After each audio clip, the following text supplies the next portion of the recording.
Bonjour, je suis Lafi Sophia, psychomotricienne. Aujourd'hui, nous allons explorer ensemble comment stimuler l'expression artistique chez les enfants. À travers cette masterclass, je vais vous donner des clés pour accompagner vos enfants dans la découverte du monde artistique.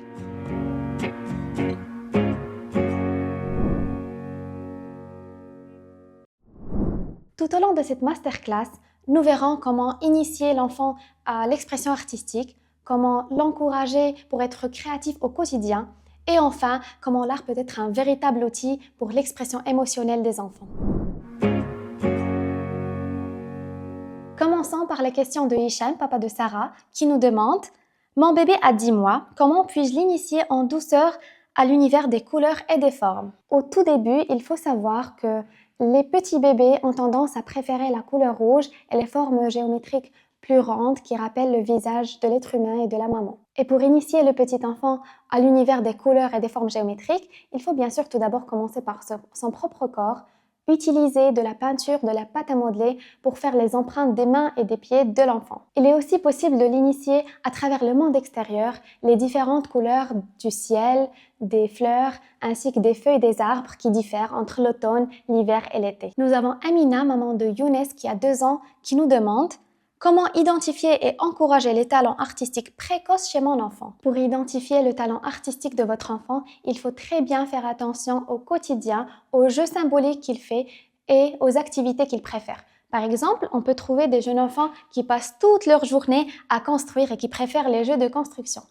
Et on peut trouver d'autres petites filles, par exemple, qui prennent tout le temps les châles de leur maman et les foulards et qui les mettent sur le cou, sur la tête, sur la taille. Par ailleurs, il m'est arrivé au cabinet de recevoir des parents qui avaient puni leurs enfants pour avoir dessiné sur les murs, par exemple. Ceci peut donner des traumatismes et un refus de continuer de développer les talents artistiques de l'enfant. Enchaînons avec la question de Nadia, maman de Salim, qui a 3 ans, qui nous demande « Ma fille aime la musique. Quel instrument ludique puis-je lui proposer pour développer son intérêt ?» On peut diviser les instruments musicaux pour les enfants en 2 parties. Le premier type, c'est les instruments musicaux qu'on connaît tous, les instruments prêts, les maracas, les tambours, les flûtes, les guitares que les enfants adorent et apprécient. Le deuxième type d'instruments musicaux, c'est les instruments handmade que nous pouvons fabriquer avec les objets usuels chez nous à la maison. Par exemple, on peut fabriquer facilement des maracas. Voici des exemples qui ont différents sons avec différentes textures. Par exemple, avec des féculents, des boîtes de carton, de plastique peuvent être utiles. Iman, maman de Aya qui a 1 an, nous demande quels jeux artistiques peuvent stimuler l'imagination de mon enfant. L'imagination et la créativité sont 2 bases de tous les arts. Donc, nous pouvons proposer des activités très différentes. Par exemple, des créations culinaires avec les membres de la famille ou encore le bricolage avec papa et maman. D'autres activités peuvent être aussi bénéfiques, par exemple le théâtre qui aide à construire une bonne confiance en soi ou aussi la danse qui aide à développer très bien la motricité globale, la motricité corporelle et fine des enfants. La prochaine question, c'est la question de Yassine, papa de Jette qui a 3 ans et qui nous demande comment transformer les moments de jeu en opportunités d'expression artistique. Pour transformer les moments de jeu en opportunités d'expression artistique, il est important de ne pas conditionner l'enfant et ne pas lui donner une consigne totalement complète, mais laisser libre cours à son imagination. Exemple concret, quand on a une activité de dessin et on propose à l'enfant de dessiner un bonhomme, on l'accompagne dans les premières étapes et on le laisse faire tout seul. Ceci lui permettra davantage de développer sa créativité et bien sûr sa confiance en soi aussi. Le xylophone est bien plus qu'un simple jouet coloré. C'est une véritable invitation à la découverte musicale pour les plus petits. Facile à manipuler, il permet aux enfants d'explorer les sons, de reconnaître les auteurs des notes et de développer leur coordination tout en s'amusant. Avec chaque note qu'ils frappent, ils prennent confiance en eux, expérimentent des rythmes et expriment leurs émotions sans avoir besoin de mots. Cet instrument ludique éveille leur curiosité et leur sensibilité musicale tout en stimulant leur motricité fine. Avec un pinceau, des doigts ou une éponge, la peinture offre aux tout petits un moyen unique de donner vie à leurs émotions. Sans mots, mais avec des couleurs et des formes, ils explorent leur créativité, libèrent leurs sensations et laissent parler leur imagination. Chaque trait, chaque tâche devient une histoire, une humeur du moment capturée sur la toile ou le papier. En plus de stimuler leur motricité fine, la peinture leur permet de s'exprimer en toute liberté, sans règles ni contraintes. Passons maintenant à la deuxième partie. Comment encourager la créativité au quotidien? Nous avons Fatima, maman de Amir qui a 3 ans et qui nous demande comment aménager un espace à la maison propice à la création artistique. L'aménagement de l'espace dépend des préférences de l'enfant. Prenons l'exemple d'un enfant qui aime le théâtre, la musique et la danse. Il aura besoin d'un petit coin d'une chambre qui pourra être aménagé pour ça, ayant des objets tels qu'un miroir par exemple et des habits spécifiques. Il est préférable que cet espace puisse se fermer pour les préparatifs de l'enfant et ensuite être ouvert au public, notamment les parents de cet enfant. Pour certains types d'art, nous avons besoin du matériel adéquat. Par exemple, pour la peinture, nous aurons besoin des pinceaux spécifiques ainsi que des toiles. En ce qui concerne l'origami, par exemple, nous aurons besoin des feuilles multicolores. Pour les personnes et les enfants qui préfèrent la musique, on peut leur fournir des instruments musicaux qu'ils préfèrent, par exemple le piano ou le xylophone. Passons à la question de Zakaria, papa de Shourouk, 6 ans, et qui demande comment intégrer l'art dans les tâches quotidiennes pour éveiller la curiosité de ma fille. Pour éveiller la curiosité de l'enfant, il faut bien que l'environnement familial soit créatif, sans imposer à l'enfant, mais faisant appel à son imitation. Par exemple, il peut bien observer l'un des parents cuisiner à la cuisine et faire des créations artistiques culinaires et essayer de l'imiter. Plusieurs autres activités quotidiennes peuvent être détournées en activités artistiques pour les enfants. Par exemple, nous pouvons dessiner sur un miroir en sueur après un bon bain ou encore inventer des cantines en famille quand on dîne ensemble le soir. Redouane, papa de Yousra, qui a 5 ans, nous demande quels objets du quotidien peuvent être détournés pour stimuler l'imagination de mon enfant. Au sein de la maison, chaque objet usuel du quotidien peut être utile et détourné. Par exemple, nous pouvons représenter les membres de la famille par des crayons. Nous avons la maman, le papa et le petit bébé. Ou encore, utiliser un simple bonnet comme Monsieur Bonnet qui peut donner des conseils pour mieux s'habiller et ne pas attraper froid. Ou encore, le simple balai qu'utilise la maman ou le papa pour nettoyer la maison peut nous rappeler un personnage du film, par exemple Harry Potter ou une vraie sorcière.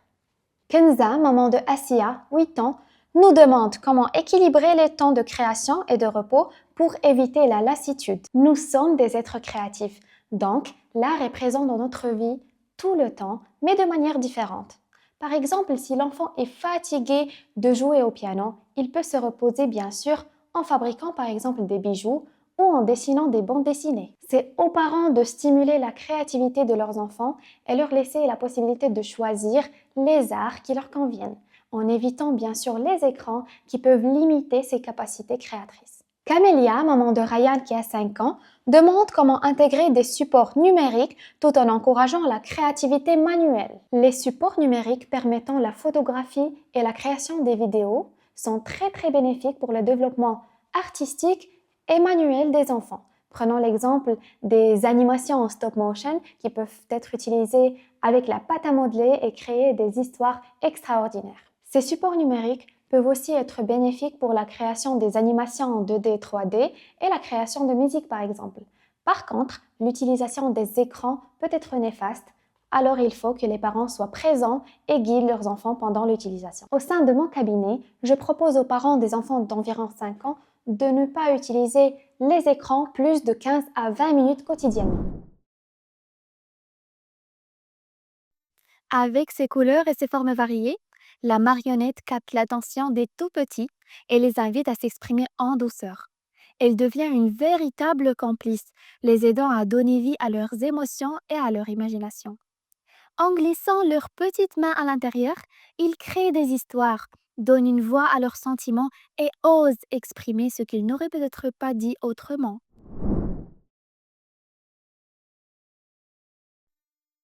Dès les premières notes, le piano capte l'attention des tout petits et les invite à explorer le monde des sons. En appuyant sur les touches, ils découvrent différentes hauteurs, rythmes et mélodies, tout en développant leur coordination et leur écoute.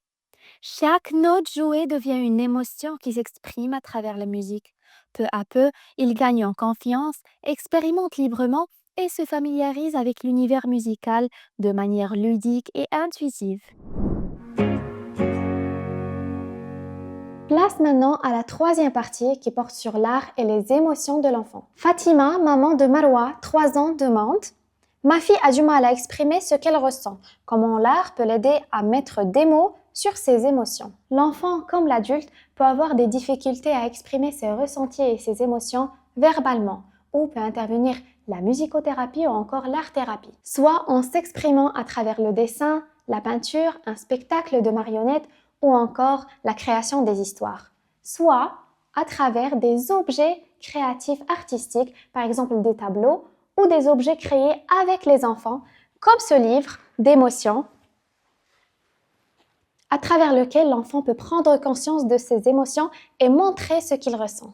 Nous avons Rachid, papa d'Ahmed, 4 ans, qui nous demande: mon fils est souvent agité. Quelles activités artistiques peuvent l'aider à canaliser son énergie? L'énergie excessive de votre enfant peut facilement être canalisée en pratiquant différents types d'art. Le plus important, c'est que l'enfant apprécie le type choisi. Je propose notamment le taekwondo, qui est un art martial qui incite à la discipline et la prise sur soi. On peut proposer aussi des activités musicales comme le chant, le jazz ou l'opéra, ou encore l'utilisation des instruments musicaux comme les tambours. Pour la relaxation, nous pouvons intégrer, selon les préférences de l'enfant, de la danse improvisée, de l'expression corporelle, de la musique, écoute de musique ou création musicale, et bien sûr, nous pouvons proposer aussi la création de mandalas comme source de méditation pour l'enfant. Omar, papa de Noëlla, 7 ans, nous demande: après une journée difficile, quelles activités artistiques peuvent aider mon enfant à se relaxer? Pour la relaxation, nous pouvons intégrer, selon les préférences de l'enfant, de la danse improvisée, de l'expression corporelle, de la musique, écoute de musique ou création musicale, et bien sûr, nous pouvons proposer aussi la création de mandalas comme source de méditation pour l'enfant. Samir, papa de Nisrine, 7 ans, nous demande: ma fille est très perfectionniste et abandonne vite lorsqu'elle n'est pas satisfaite. Comment l'art peut-il lui apprendre la patience? En premier lieu, il faut montrer à l'enfant que la beauté artistique n'est absolument pas dans la perfection. Essayez plutôt de lui montrer que sa création n'a pas la vocation d'être esthétiquement parfaite parce qu'elle est la représentation de son imagination et sa créativité. Par exemple, si vous êtes un parent et que votre enfant vous a offert une création artistique quelconque, il est important de lui montrer que vous êtes fier de lui pour l'effort qu'il avait fourni. Le parent lui-même peut donner l'exemple à l'enfant en faisant des créations artistiques imparfaites pour montrer à son enfant que l'art n'a pas de règles figées. Othman, papa de Camille, 5 ans, nous demande: mon fils est très timide en groupe. Comment l'art peut-il l'aider à interagir avec les autres enfants? En premier lieu, il faut